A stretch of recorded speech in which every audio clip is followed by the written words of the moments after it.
સુરત મહાનગરપાલિકાના બે રૂપ જોવા મળ્યા, જેમાં કતારગામ વિસ્તારમાં મોટા પતરાના શેડો ઊભા કરાયા છે. માહિતી મુજબ કતારગામમાં તાણી બંધાયેલા ગેરકાયદેસરના કાચા પાકા બાંધકામો, પતરાના શેડો ઊભા કરવામાં આવ્યા, તેમજ શહેરના મોલ, માર્કેટો, દુકાનો સીલ કરવામાં આવી, પરંતુ ગેરકાયદેસર બાંધેલ પતરાના શેડ સામે કોઈ કાર્યવાહી નહીં. તેમજ જવાબદાર એસએમસીના અધિકારીઓ, ધારાસભ્ય અને કોર્પોરેટરો વિરુદ્ધ ખાતાકીય તપાસ કરવા માંગ કરવામાં આવી છે. બેફામ રીતે સેલ કરતા લોકોમાં રોષ પણ જોવા મળી રહ્યો છે. સુરત મહાનગરપાલિકા નગર સેવક વોર્ડ નંબર 7 થોડા સમય પહેલા રાજકોટની અંદર એક ગોઝારી દુર્ઘટના કહીએ કે જે પણ કઈ અધિકારીઓના મેળા પીપળાથી બનેલી જે દુર્ઘટના છે ને, એમાં જે માર્યા ગયેલા લોકો છે એમને શ્રદ્ધાંજલિ આપું છું.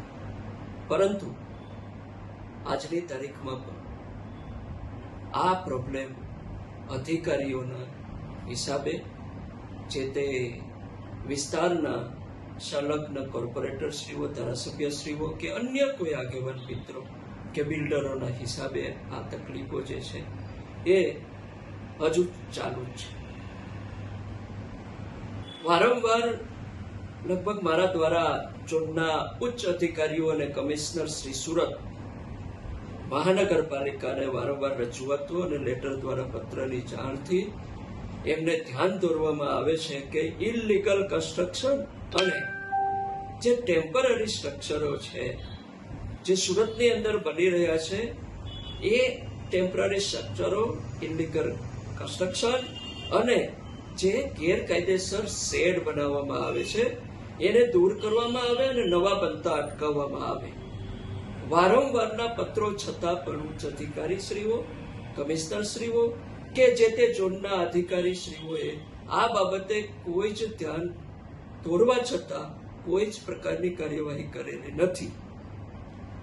વાત કરું તો અમારા જે કતારગામ વિસ્તારની અંદર લગભગ ઘણા વર્ષોથી આ બાબતનો પ્રશ્ન લગભગ ચર્ચાઈ રહ્યો છે કે આ વિસ્તારની અંદર વધારેમાં વધારે ઇલીગલ કન્સ્ટ્રક્શન અને ઇલીગલ ડોમ અને ઇલીગલ આ ટેમ્પરરી સ્ટ્રક્ચરો બનાવવામાં આવેલા છે. એમાં ઘણા બધા નાના ઘરના લોકો, એટલે કે મધ્યમ વર્ગથી ગરીબ વર્ગના લોકો વધારે ખર્ચ ન થાય એના હિસાબે એક નાની એવી કોટડી બનાવી અને પોતાનો ધંધો અને બેરોજગારીને દૂર કરી અને રોજગારી, પોતાના પરિવાર માટે રોજગારી મેળવવા માટેની કોશિશ કરતા હોય છે. પરંતુ સાથે સાથે દુઃખની વાત એ છે કે ઘણા બધા લોકો આની પાછળ પુષ્કળ પ્રમાણમાં કમાણી કરવા માટેના ડોમ મોટા મોટા બનાવી અને રાજકીય પીઠબળના હિસાબે અધિકારીશ્રીઓના મેળા પીપળાની સાથે સાથે આ કાર્ય કરતા રહ્યા છે. હવે જ્યારે પણ દબાણ આવે છે કે આવી દુર્ઘટનાઓ બને છે, ત્યારે આ નાના અને મધ્યમ વર્ગના લોકોને હેરાન કરવામાં આવે છે. પરંતુ જે મેળા પીપળા વાળા ધારાસભ્ય, કોર્પોરેટરશ્રી, બિલ્ડરો અને મોટા મોટા અધિકારીઓની સાઠગાંઠના હિસાબે એમના જે બનાવેલા જે ડોમ હોય, એમની જે પરમિશનથી, પરવાનગીથી બનાવવામાં જે ડોમ હોય છે એને કોઈ હલાવી શકતું બી નથી. તો આ એકને ગોળ અને એકને ખોળની જે નીતિ છે એ કોર્પોરેશનની અંદર, સુરત મહાનગરપાલિકાની અંદર વર્ષોથી ચાલી આવી છે, જે આજની તારીખમાં પણ એ પૂર્ણ થઈ શકી નથી. હજુ પણ ડોમ બને જ છે, હજુ પણ ડોમ જે વર્ષોથી છે ત્યાંના ત્યાં છે અને મહિને લાખો રૂપિયાની કમાણી આ ધારાસભ્ય, કોર્પોરેટરશ્રી કે બિલ્ડરો, એ અધિકારીઓના મેળા પીપળાની અંદર આ ચાલી રહ્યું છે કામકાજ. હાલમાં જ મેં કલેક્ટરશ્રી, માનનીય કલેક્ટરશ્રી,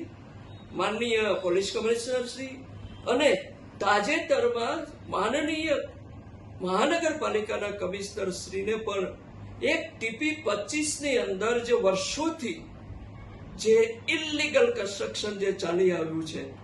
અને ડોમ જે બનાવી અને એમાં મોટા પાયેથી કામકાજ કરવામાં આવી રહ્યું છે, એ બાબતે મેં અરજી કરેલી છે અને એમને કહ્યું છે કે આની પાછળ જે મોટા પ્લોટો પડેલા છે એમાં લાખો રૂપિયાના જે ડોમ કોની પરમિશનથી અને કોના મેળા પીપળાની અંદર આ બનાવવામાં આવે એની તપાસ થાય